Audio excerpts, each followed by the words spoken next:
Hello, this is Hensi Thakkar and you're welcome to the CSR Journal's Evening Bulletin. India has strongly condemned the attack in Fujairah, UAE that left 3 Indian nationals injured. The Ministry of External Affairs termed the strike unacceptable and urged an immediate halt to hostilities. India stressed the need for dialogue, maritime security in the Strait of Hormuz, and protection of civilians. The injured are receiving medical care. PM Modi also condemned the attack. The Delhi High Court will appoint senior lawyers as amicus curiae to represent Arvind Kejriwal, Manish Sisodia, and Durgesh Pathak after they boycotted proceedings in the liquor policy case. Hearing the Central Bureau of Investigation plea challenging their discharge, Justice Swarnakanta Sharma said the court will ensure representation. The boycott followed the rejection of their recusal plea. Outgoing West Bengal Chief Minister Mamata Banerjee has claimed her party did not lose the election fairly, alleging seats were captured forcefully. She said the All India Trinamool Congress would not have reacted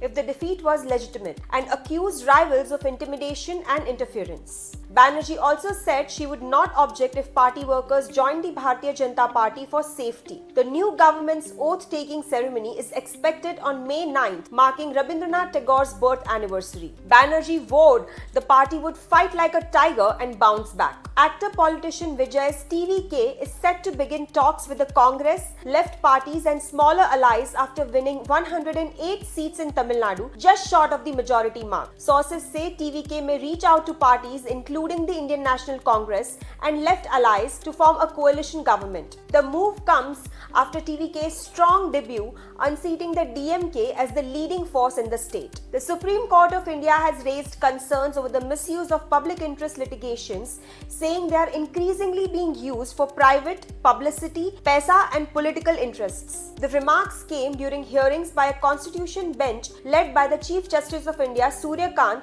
on petitions related to religious freedom and entry of women into places like the Sabrimala temple. The court stressed that only genuine PILs serving public interest should be entertained. That's all for this episode of Evening Bulletin. Follow the CSR Journal for more such updates.